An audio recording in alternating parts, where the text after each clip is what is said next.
The Tibetan Empire existed from the 7th to 9th centuries AD, when Tibet was unified as a large and powerful empire, and ruled an area considerably larger than the Tibetan Plateau, stretching to parts of East Asia, Central Asia and South Asia. Traditional Tibetan history described the exploits of a lengthy list of rulers. External corroboration is available from the 7th century in Chinese histories, which called the country Tufan. From the 7th to the 9th century, a series of emperors ruled Tibet. From the time of the Emperor Songtsen Gampo, the power of the empire gradually increased over a diverse terrain. By the reign of the Emperor Alpacan, in the opening years of the 9th century, it controlled territories extending from the Tarim Basin to the Himalayas and Bengal, and from the Pamirs to the Chinese provinces of Gansu and Yunnan. The varied terrain of the empire and the difficulty of transportation, coupled with the new ideas that came into the empire as a result of its expansion, helped to create stresses and power blocks that were often in competition with the ruler at the center of the empire. Thus, for example, adherents of the Bon religion and the supporters of the ancient noble families gradually came to find themselves in competition with the recently introduced Buddhism. The empire collapsed into civil war in the 840s. Namri Songtsen and founding of the dynasty. The power that became the Tibetan state originated at the castle named Taktisay in the Qingba district of Chongya. There, according to the Old Tibetan Chronicle, a group convinced Tagbu Nyazig to rebel against Gudri Xingpolya, who was in turn a vassal of the Zhangzhung Empire under the Ligmyi dynasty.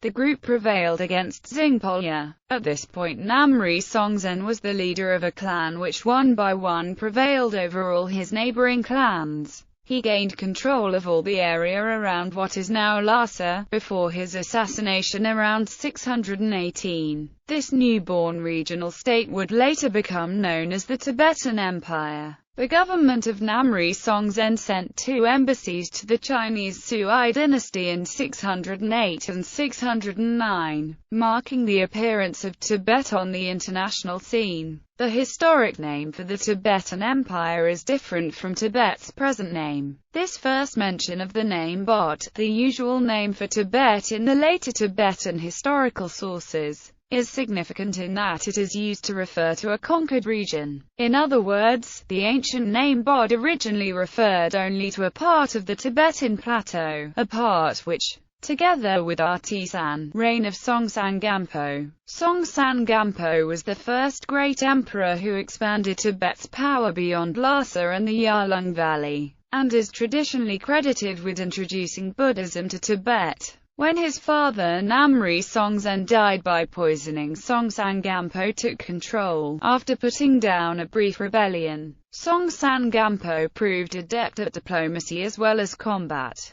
The emperor's minister, mang defeated the Sumpa people California, 627. 6 years later mang was accused of treason and executed. He was succeeded by minister Ga Songtsan. The Chinese records mention an envoy in 634. On that occasion, the emperor requested marriage to a Chinese princess but was refused. In 635–36, the emperor attacked and defeated the Tu Yuhun, who lived around Lake Koko and who controlled important trade routes into China. After a Tibetan campaign against China in 635–6, the Chinese emperor agreed to provide a Chinese princess to Songtsen Gampo. Circa 639, after Songtsen Gampo had a dispute with his younger brother Sansong, the younger brother was burnt to death by his own minister Khazraj. The Chinese princess Wencheng departed China in 640 to marry Songtsen Gampo's son. She arrived a year later. This is traditionally credited with being the first time that Buddhism came to Tibet, but it is very unlikely Buddhism extended beyond foreigners at the court. Songtsen Gampo's sister Samakar was sent to marry Ligmyi Raya, the king of Zhangzhung in what is now western Tibet. However, when the king refused to consummate the marriage, She then helped her brother to defeat Myi Raya and incorporate Zhangzhung into the Tibetan Empire. In 645, Songsan Gampo overran the kingdom of Zhangzhung. Songsan Gampo died in 650. He was succeeded by his infant grandson Mang Lon. Real power was left in the hands of the minister Ga Songsan. There is some confusion as to whether central Tibet conquered Zhangzhung during the reign of Songsan Gampo or in the reign of Trisong Detsan. The records of the Tang annals do, however, seem to clearly place these events in the reign of Songsan Gampo, for they say that in 634, Zhangzhung and various Qiang tribes altogether submitted to him. Following this, he united with the country of Zhangzhung to defeat the Tuyuhun, then conquered two more Qiang tribes before threatening the Chinese region of Songzhou with a very large army. He then sent an envoy with gifts of gold and silk to the Chinese emperor to ask for a Chinese princess in marriage and, when refused, attacked Songzhou. According to the Tang annals, he finally retreated and apologized, and later the emperor granted his request. It is recorded in the tradition of Tibet that after Songsan Gampo died in 650 AD, the Chinese Tang dynasty attacked and took control of Lhasa. But they could not sustain the presence there in the hostile environment, so they soon returned to China. Reign of Mang Song Mangtsan. After having incorporated Tuyuhun into Tibetan territory, the powerful minister Ga Songsan died in 667. Between 665 to 670, Khotan was defeated by the Tibetans, and a long string of conflicts ensued with the Chinese Tang dynasty. In the spring of 670, Tibet attacked the remaining Chinese territories in the western Tarim Basin. With troops from Khotan they conquered Aksu, upon which the Chinese abandoned the region, ending 2 decades of Chinese control. They thus gained control over all of the Chinese 4 garrisons of Anxi in the Tarim Basin in 670 and held them until 692. When the Chinese finally managed to regain these territories, Emperor Mang Song Mangzen married Thramalyo, a woman who would be of great importance in Tibetan history. The emperor died in the winter of 676 to 677, and Zhangzhung revolts occurred thereafter. In the same year the emperor's son Triju Songzhen was born. Reign of Triju Songsan. Emperor Triju Songsan ruled in the shadow of his powerful mother Thramalo on the one hand and the influential Ga clan on the other hand. In 685 the minister Ga Tanyadamba died and his brother, Ga Thridring Zandro, was appointed to replace him. In 692, the Tibetans lost the Tarim Basin to the Chinese.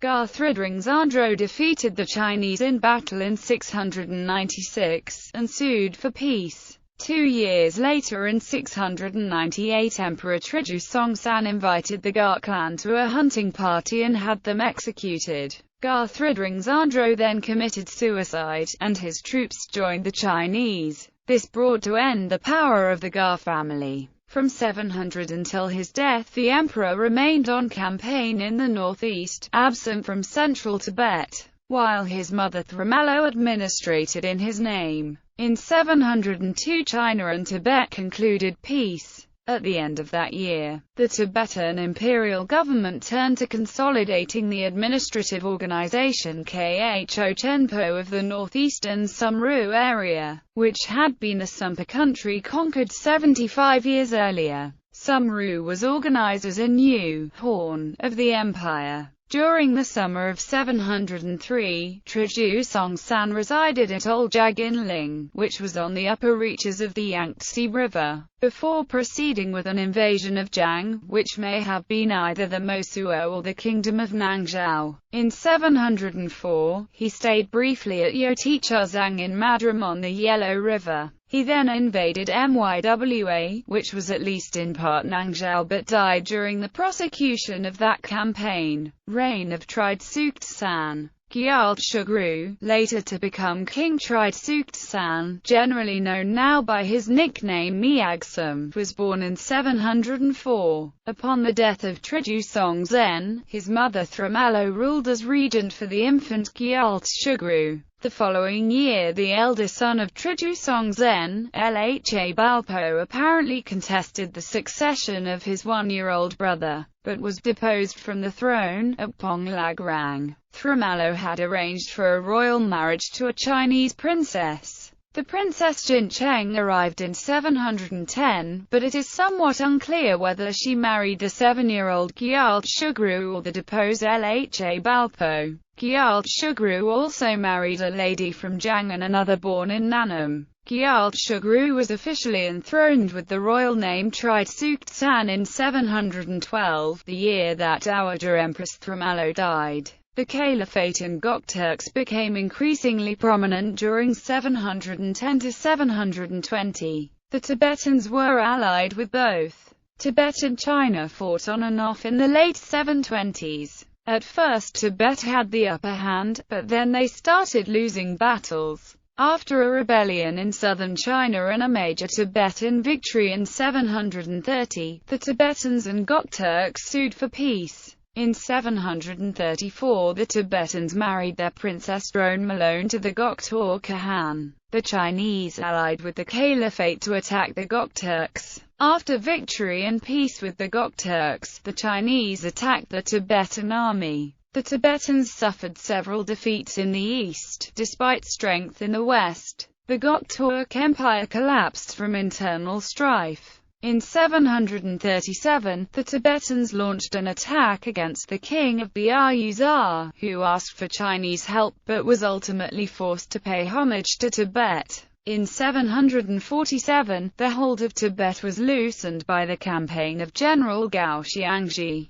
who tried to reopen the direct communications between Central Asia and Kashmir. By 750, the Tibetans had lost almost all of their Central Asian possessions to the Chinese. In 753, even the kingdom of Little Balua was captured by the Chinese. However, after Gao Xiangji's defeat by the Caliphate and Khluks at the Battle of Talis, Chinese influence decreased rapidly and Tibetan influence began to increase again. Tibet conquered large sections of northern India during this time. In 755 Tridsuktsan was killed by the ministers Lang and Bal. Then Tagdra Lukong presented evidence to Prince Songdetsan that they were disloyal and causing dissension in the country, and were about to injure him also. Subsequently, Lang and Bal really did revolt. They were killed by the army and their property was confiscated. Reign of Trisongdetsan. In 756 Prince Songdetsan was crowned emperor with the name Trisongdetsan and took control of the government when he attained his majority at 13 years of age after a one-year interregnum during which there was no emperor. In 755 China had been greatly weakened by the Anshi rebellion, which would last until 763. In contrast, Trisongdetsan's reign was characterized by the reassertion of Tibetan influence in Central Asia. Early in his reign, regions to the west of Tibet paid homage to the Tibetan court. From that time onward, the Tibetans pressed into the territory of the Tang emperors, reaching the Chinese capital Chang'an in late 763. Tibetan troops occupied Chang'an for 15 days and installed a puppet emperor while Emperor Daizong was in Liaoyang. Nangzhou remained under Tibetan control from 750 to 794, when they turned on their Tibetan overlords and helped the Chinese inflict a serious defeat on the Tibetans.